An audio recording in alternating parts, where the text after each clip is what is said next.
I've got another confession to make. I'm your fool. Everyone's got the chains to break, holding you. Were you born to resist? Don't be abused. Is someone getting the best, the best, the best, the best of you? Is someone getting the best, the best, the best, the best of you? Are you going on to someone new? I needed somewhere to hang my head without your news. You gave me something that I didn't have, but had no use. I was too weak to give in, too strong to lose. My heart is under arrest again, but I'll break loose. My head is giving me life or death, but I can't choose. I swear I'll never give in, and I'll refuse. Is someone getting the best, the best, the best, the best of you? Is someone getting the best, the best, the best, the best of you? What's happening, guys? What's going on? Oh, man. Thought I had it all correct. But the headphones are not plugged into the right place. So I can't hear anything. It is really late right now, guys. Hello, hello, hello. It's better, I guess. It's not really as loud as I normally like it, really. Who knows, man? Who knows? I just reformatted my damn hard drive. This Surface Pro, man, if I let it go too long, it just keeps adding and adding and adding and adding. I don't even save stuff to the hard drive on the Surface Pro. I serve it all to an external hard drive. Like I said, I've got about 5 of them up here. So everything goes somewhere else, but for some reason, things save to the hard drive on this computer regardless. So no matter what you're doing, it does debugging information, updates, optimization, all these different secret files just kind of fucking load onto the damn hard drive. And next thing you know, I go from, having this much space on a hard drive to this and this and this and this. And then once it gets down to a minuscule amount, it starts affecting the performance of all the things that I'm doing, like Audacity or Premiere Pro to do the videos or whatever. All the software that I use, if I let it go too long, it just interferes with that. Starts dropping audio, starts not saving files, starts giving me errors for all kind of stuff I'm doing. So anyway, I went in and I did what they call a reset on the hard drive. Basically just re-unloads, God damn, I keep hitting the mic. Basically just reloads the operating system and wipes out everything and anything that's on there. So it just starts from a fresh build. So that's what I just did. Just re-downloaded Audacity. So hopefully everything is running smoothly. It looks like it is on. Let's see. Yep, it's the thing is moving. So I guess it's all right. I don't know. We'll see if I lose anything. Cutting off that Altec Lansing speaker. Here is the Acoustical camera. It's not doing the filming right now. Guess what's doing the filming? My old iPhone 6S Plus. Charged it up, and I'm going to use it to record the video tonight. That way I can have my other phone over here, the iPhone 10. I did get my new lens in today. Matter of fact, that's what's in this box right here. What's in the box? What is in the box? This is my new lens for the GoPro.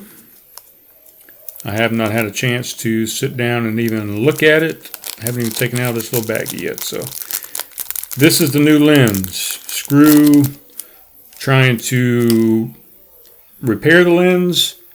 I got a new lens. Beautiful. Perfect. Oh, it's going to be so fantastic once I install that. So I'll put that back in the box. That's going on the GoPro tomorrow. Hopefully I can put that on and get it focused and all set. That'll be good. I just got back from Homegrown. I did not work tonight, but I was up there with Mr. Fleming Moore and Bruce. I don't know Bruce's last name, but he's one of the founding members of Live Bait. He's doing some acting with us on our web series. So Bruce and I and Fleming, and then Mr. Tommy Altair, my roommate from lead singer of Blue Spear. He came over and got involved in a couple scenes as well. So we probably filmed, 15 to 20 different segments, and Mr. Moore is going to put them all together. I got to record some additional audio with Tommy and I sometime tonight or tomorrow. Probably not going to be tonight. What is tonight? Tonight is, I'm recording this on Monday, May 11th, and it is 11:37 p.m. It is late. I've been working on a couple of different things, so mainly just trying to get my computer back up and running. So that's been taking me a little while, so I couldn't start recording. But hell, we did a photo or video shoot up at Homegrown from about 8:30 till about 9:30, so about an hour's worth of filming up there. It's been a long day, man. I haven't felt real good today. I didn't even do anything in the yard or anything with my dad. I told him I'm taking a break. I'm not doing anything. I don't want to be out in the sun. I think I got a little bit too much sun on Saturday and maybe a little bit of sun poisoning. My entire back is just burnt, and I've got some stuff here and there, different spots where I didn't have enough stuff. I probably look horrible. I look tired. This is what I wore during the shoot today. So these are my new, my shortest of the short shorts. These are 5-inch inseams. The normal ones that I wear from Chubby's, these are actually swim trunks, as a matter of fact. The normal ones that I get from Chubby's are 5.5 inseams. And watch this, guys. So these are my swim trunks, right? I got just some water in here. Oh, it's not working too well. Put some water on these trunks. I don't know if you can tell. I don't know. I don't have enough water, but you can see there's a little pattern on here now. So these are magical shorts. They're called the Abracadinos. Like chinos, but they're abracadabra, so the abracachinos. And they're magic shorts. When they get wet, they have a pattern on them, so it's kind of cool. I like them. I like them a lot. So that's what I'm wearing. Wore that for the filming today. Short shorts. It's part of the whole mystique of the show. Speaking of Homegrown, 117 South Main Street. Is that right? 117 North Main. Is it North Main Street or South Main Street? I've already forgotten where I work. It's been so long. We've been quarantined. But anyway, Homegrown Brew House. I'm going to be opening up. Our governor has allowed us to do indoor dining again, starting today, as a matter of fact, midnight or 12:01 this morning a.m. So starting this Thursday and Friday, Saturday of this week, I'm going to be opening up Homegrown Brew House from 4 to 8 p.m. This Thursday, the first day that we're going to open for indoor seating since all this started, I'm going to have Mr. Corey Dalton Tate as our musical guest to kick things off and get us back up and running. He's going to perform from 5 to 8 on Thursday. So we're open from 4 to 8. He's performing 5 to 8, 3 hours. Normally we just do 2-hour sets. He's going to do 3. So that'll be exciting. Get out there and get you some bottle or canned beer. In-house or to go. We got some drafts. We got a few new kegs in this week to add to the list. And come out and just have a good time, man. Party. Get out of the house a little bit. Do something. Social distance, wash your hands, clean, sanitize, wear a mask if you want to, and just pull it down to drink your beverage. We're not going to have any food yet. We possibly might have some food next week. Who knows, really? But so that song, the hell, where did it go? Oh, so the song I played up front, that was The Best of You, originally by the Foo Fighters. That was a cover by Boise Avenue. So that's what the song was. In case you were wondering. What am I doing tonight, guys? Well, first off, we're going to get some of this stuff off the bench here, the table. Just opened up a beer. This is VooDoo Ranger IPA from New Belgium Brewing Company. I'm not going to go into it. I'm not going to read the description. I'm going to drink it right out of the bottle. Something Tommy picked up on his way home. So yeah, that's what I'm drinking. I've been working on my new road signs. These go outside. So we got Dale's Drive.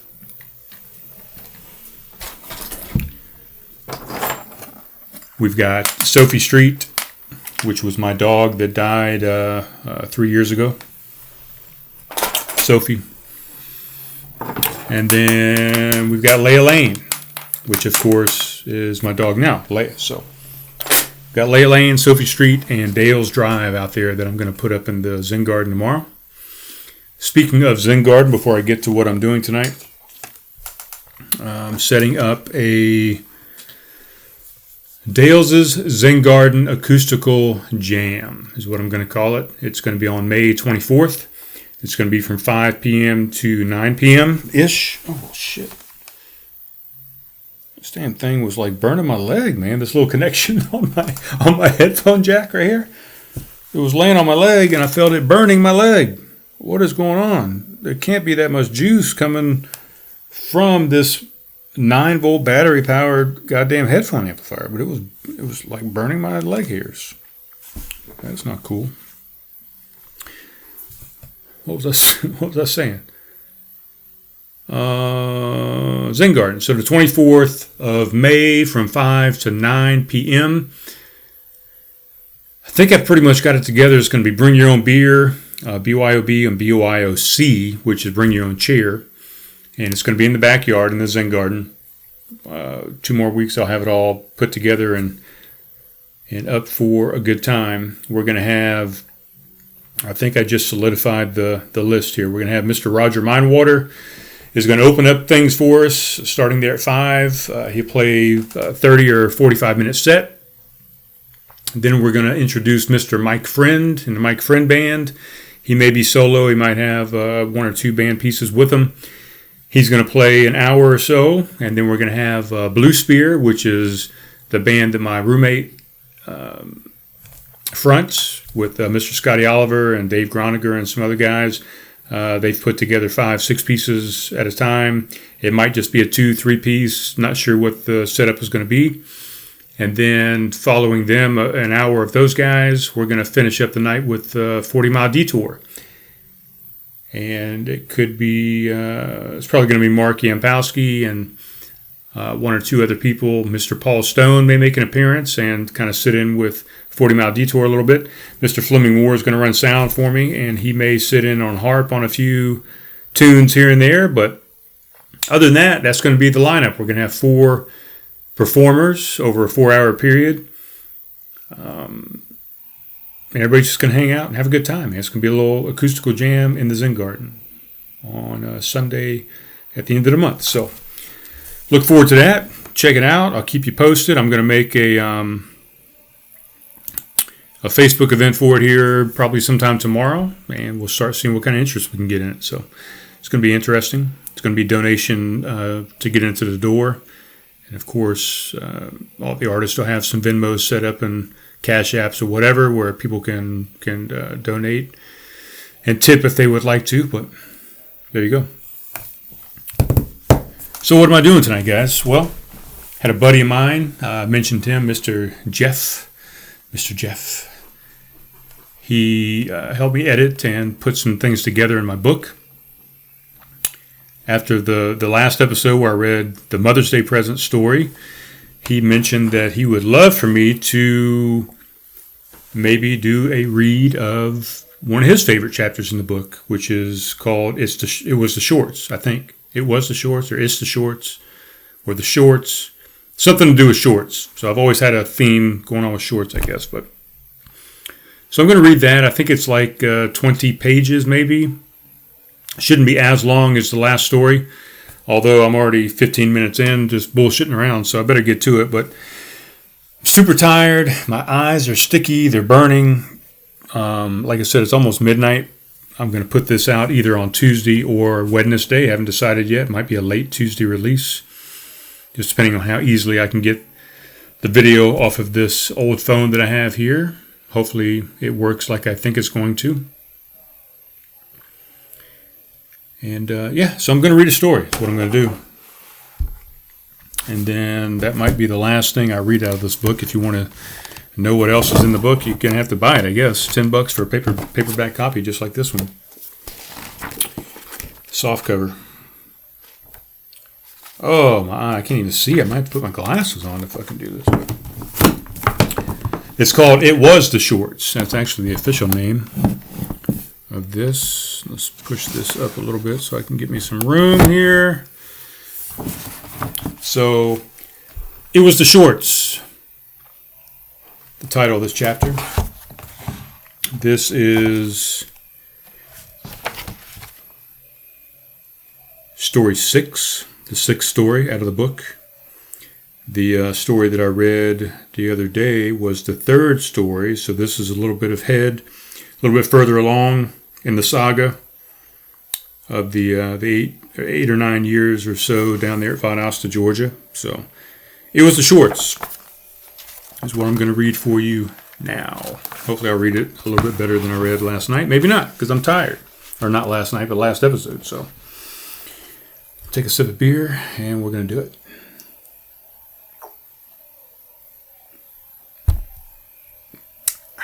All right, ready, guys? Here we go. Believe it or not, I used to work out several times a week. I still do on occasion, but not with the intensity I did back in 1996 to 97. I'd always kept my weight at a respectable 165 pounds, and by all standards was a really good-looking guy. And this is, of course I've done many workout things way more intense than this as time went on, but back in this time is when I really started pumping up my workouts and weights and running and all kind of stuff. So back to it, guys. Here we go. Even through basic training and technical school, my weight stayed the same. Some of the men gained weight because we were forced to eat 3 meals a day. Some lost weight from all the physical fitness training we endured. I wanted to gain weight, but I just couldn't seem to break through. In basic training, we marched virtually everywhere we went. So packing on any mass was not the easiest task. 5 days a week, we mustered for workouts, including stretching, jumping jacks, push-ups, sit-ups, and running. The running was extremely lame. We'd start with a quarter mile and ease our way up to the 1.5 miles final run after 6.5 weeks of basic training. Technical school was even more of an embarrassment. We only worked out 1 day a week because the Texas heat usually kept us in the black.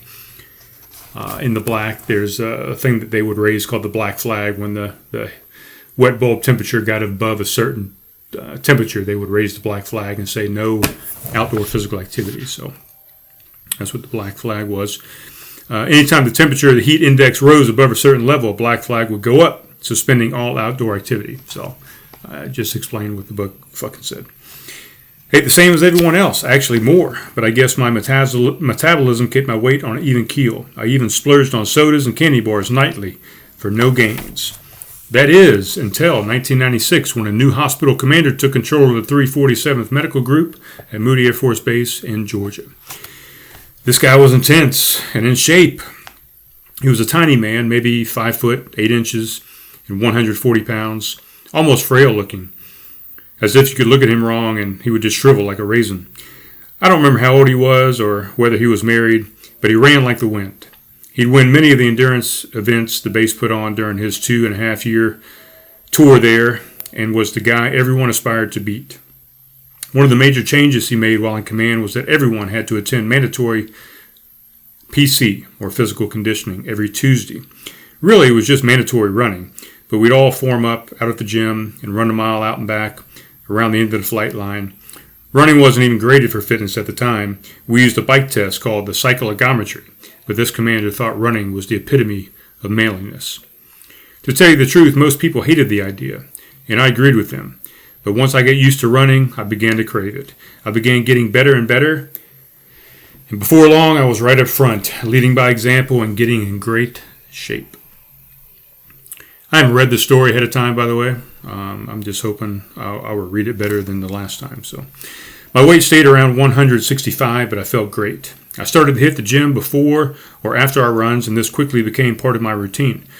Most times I'd cut out of work at 4 o'clock, jog to the gym for some weightlifting, and then go run my 2 miles.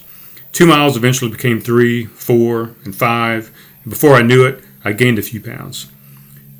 Usually you lose weight from aerobic training, but when I combined it with the weightlifting and better eating habits, I'd put on some muscle mass to boost my weight a little. In the weight room, while lifting, I often ran into a guy named Kent. He worked in radiology at the medical group. He had a bum ankle and would just weight train instead of running. He eventually became my daily training partner. Kent was about 6 feet 1 inch tall, the same height as me, and had basically the same build. When we started working out together, we were pretty much at the same level, and our weekly workouts were identical. We'd alternate front and back, or upper and lower body. At one point in our training, I was squatting 500 pounds for 1 repetition. I couldn't do this often, but when I did, I felt like Arnold Schwarzenegger and pumping iron. This blessed union of souls went on for months, and I started making some good gains. My weight shot up to 175. I was taking Rip Fuel, a metabolism booster, the original with ephedrine in it, not that pussy stuff they make now. And my diet consisted of chocolate protein shakes, creatine monohydrate, carbohydrate drinks, and peanut butter and jelly sandwiches. I cut out the smoking and all the sodas. We'd work out every day of the week except for one, which would vary from week to week. This all started back in November 1996, and it was now March of 1997. I'd pumped up to 185. Wow. 20 pounds of real muscle in just 5 months, and my body fat was below 8%. Charleston had hosted a race, the Cooper River Bridge Run, for many years, but I never had any real interest in participating. This year was different. I was different. I was going to run the bridge this year, and I was ready. I called my brother Bruce, told him of my plans, and asked him to join me. He wasn't as enthusiastic as I was about this idea and said he was pretty much a slug, but he'd do it. Training hard and really wanting to do my best, I was running 6 to 7 miles a day and felt like an Olympian. What started out being a chore was now one of the highlights of my life. Sure, I was neglecting my wife and family and using it as an excuse to be out of the house, but come on, I was doing something good for my health. My boss, Jimmy, was a runner and was helping me get in shape for this big day. He kept me motivated as we did our weekly group runs, and I'd take care of the rest on my off days. The time had finally arrived. The bridge was the next Saturday, and there was a base run being sponsored by the fitness center the week prior. I signed up along with Jimmy and Bill, our therapist. I ran the 7-mile course around the flight line in about an hour, proving to myself I could run the 10-kilometer bridge run with no problem. The race was kicked off by Bill Murray, famous for Saturday Night Live and films like Caddyshack and Ghostbusters. He happened to be part owner of the Charleston River Dogs, our minor league baseball team. I remember the race started to the song Going the Distance by the band Cake, and I got goosebumps as I trotted over the starting line. There were at least 20,000 people there, and I was inspired to go the distance. Bruce and I had awakened at 5:30 a.m., way too early for me, and made a light breakfast consisting of protein shake, banana, and juice. We wanted to have high energy, but also didn't want to run. God damn it. We wanted to have a lot of energy, but also didn't want a lot of heavy food sitting on our stomachs. After dressing, we headed out with both of our cars. The plan was to park one car in downtown Charleston and then take the other across the Cooper River Bridge to Mount Pleasant. This will give us the opportunity to run the bridge, retrieve our parked car, drive back across the bridge, and pick up the other vehicle. If you didn't do this, you'd have to wait on one of the many shuttle buses to take you back to your ride. By doing this, it would allow us to get ahead of the beach crowd and start drinking and tanning as soon as possible. After getting the cars pre-positioned, we put on our running gear and went to the Wild Wing Cafe. The cafe is a local wing joint that opened its doors early on the day of the race. to serve fruit and juices. The local radio station, 96 Wave, was also in the parking lot blasting tunes and broadcasting the race. We ate and drank a few light items, and around 7 a.m. began stretching and warming up. I knew I was going to make the run with no problem, but Bruce was already beginning to doubt his ability to make the 10 kilometers without having a heart attack. As 8 a.m. rolled around, we positioned ourselves about two-thirds of the way up in the pack and synchronized our watches. Just a few more minutes and the gun would shoot, and we'd put one foot in front of the other for 6.2 miles on our way to the finish. Bill Murray was introduced and came out with a joke. He was also going to run the race and claimed he wouldn't even make it to the bridge. You see, he had to go 2 miles before even hitting the first span of the bridge, and then it would be 2 more miles of hills. After traversing over the river, you'd have one tinier hill on the overpass, then it would be flat for another 2.2 miles through downtown. The Star Spangled Banner hummed through the huge street speakers as runners took their marks, got set, and bang, we were off. Bruce and I stayed neck and neck through the first 2.5 miles. Bruce didn't think he could finish and was already talking about walking after the first couple of miles. He started breathing heavier and heavier as we climbed the first span of the bridge, and I said I could leave him if I wanted to. I wanted to stay and pace him, but also wanted to run my hardest and show how much I'd improved physically. Hell, I had put in a lot of hard work into my body, and it was time to push it. God damn it. I was doing so well, guys. I told him, just keep running, brother. Don't stop. Don't ever stop and walk, because you will never get started again. Just breathe in through your nose, out through your mouth. Try to focus, and I will meet you at the finish line. I opened my stride and left Bruce in the dust as we headed downhill. I pushed hard and down the next span, and before I knew it, I was being blasted with music from the second radio station, 98 Rock, parked at the bottom of the bridge. The pickup of music after the quiet, monotonous droll of the bridge was all I needed to re-energize. I was now in downtown, and the streets were lined with tons of local residents, acting as my own personal cheerleaders. Some of them sang songs, others yelled encouragement. A few played instruments, and there was even a guy trying to hand me a glazed donut. I pushed through the crowded streets as the morning sun gleamed on my already scorching forehead and sweaty body. I ran through a water misting station, giving me a slight reprieve from the heat and humidity. My thoughts turned to Bruce, and I wondered if he had kept running or surrendered to the hill and started walking. All that mattered was that I was going to beat him. I made a left turn, and 0.2 miles ahead, I could see the finish. I sped up with my last possible bits of energy and lurched over the finish line with my arms held high in victory and my brother somewhere several minutes behind me. Finally, something I was better at than Bruce. He had always been better in all the other sports we played, like baseball and soccer. But today I was the victor, and I'd be sure to let him know for a long time to come. I ran my first bridge run in somewhere around 55 minutes, and more importantly, beat my brother that year. We tackled the bridge every year since, and now that he takes it seriously, he has beaten me a few times. I believe we might be tied, but who's counting? I was 24 and probably in the best shape of my life. It was now August 1997. I've been working hard for 10 months straight, got my weight up to an all-time high of 189 pounds. 25 was fast approaching, and I decided it was time for a new challenge. I informed all the guys at 265 I was going to attempt to take a bike ride from Valdosta, Georgia to Charleston, South Carolina by my 25th birthday. I don't have to tell you that these guys got a big laugh out of that one. Those boys were all about drinking and smoking and wouldn't have even entertained the idea. Byron, for one, was slightly obese, looking like George Costanza from Seinfeld, and hardly walked, much less than ran anywhere. I mean, those dudes wouldn't even get off the couch to answer the door or get an ashtray to snub their cigarette butts, much less ride a bike a few hundred miles for nothing. I'd already bought a mountain bike a few months earlier and had added riding to my routine. Peanut, you may recall, as one of the karaoke buddies in the one-eyed fireman carried to keep him from freezing to death.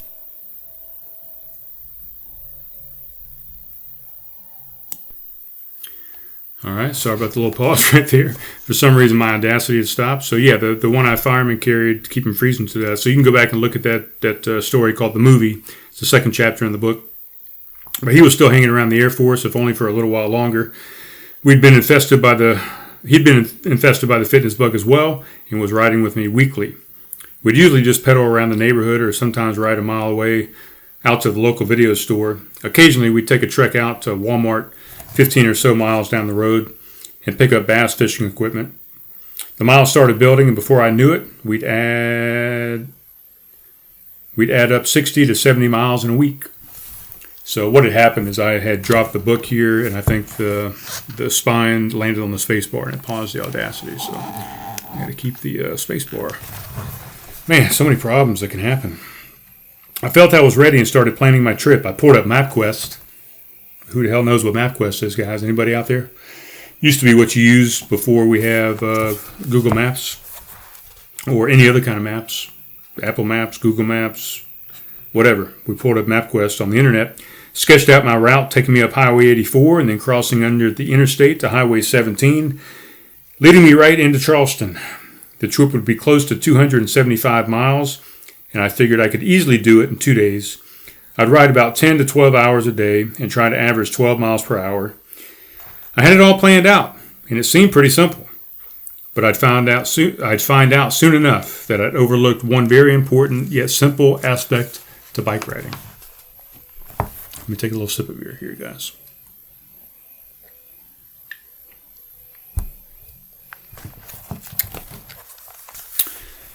All right.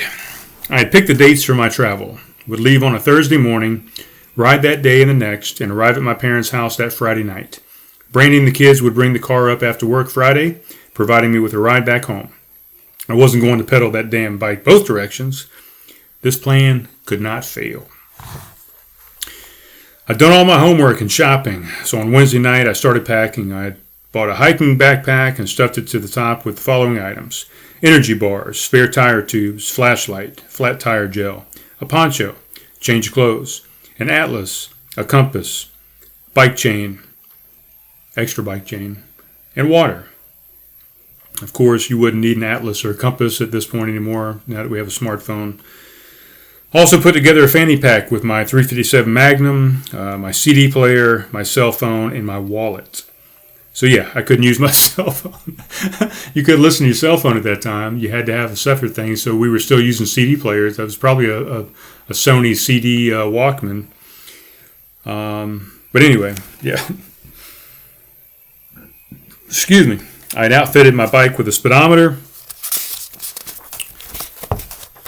a few extra reflectors, and a headlight. I was as prepared as any person could be, soon to be hugging the shoulder and sharing the road on my way to Charleston. The alarm went off promptly at 4 a.m., and I grabbed a shower and a bite to eat. I threw on my lucky Nike hat, my Nike running shorts, and a tank top, then threw my pack on my back. At 5 a.m., I kissed Brandy and told her to wish me luck. It was still dark when I turned the pedals over in their first rotation of many, and I was alone on the road for about the first hour up to Hinesville. I was making pretty good time and maintaining my 12 mile per hour average. Things were going good so far. The ride was already tougher than I expected, but I figured my legs were supposed to be screaming at me. I had to hit my stride and get settled in, and then these things would smooth themselves out. It was already as hot as a 3-alarm fire, as usually was the case in the middle of summer in South Georgia, and my whole body was sweating. By the time I passed through Hinesville, I started to notice that my nuts and penis had gone numb from the pressure, and there was a slight burning going on in my thigh region. It was nothing major, but enough for me to take notice.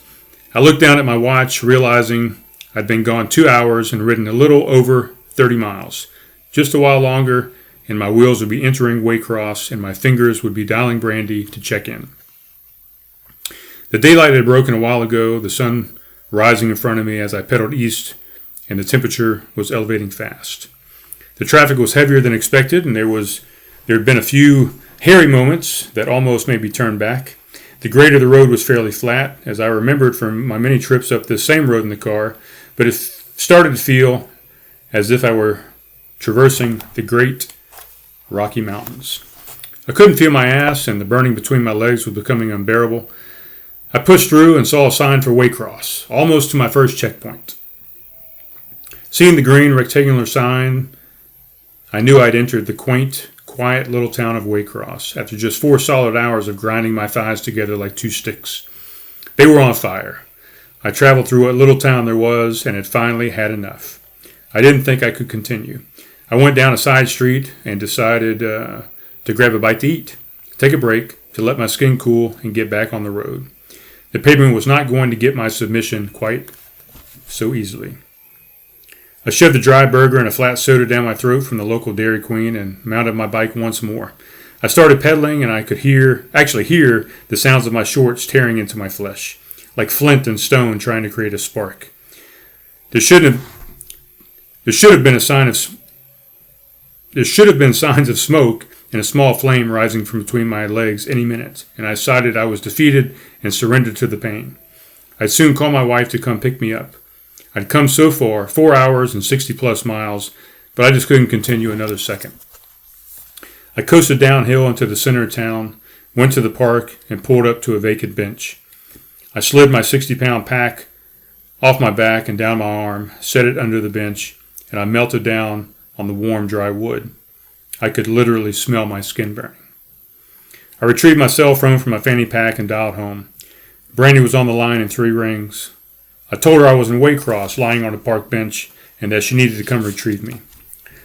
After she consoled me and let me know she was sorry, I faintly heard the first of many laughs I would receive over the coming weeks. She said she was on her way.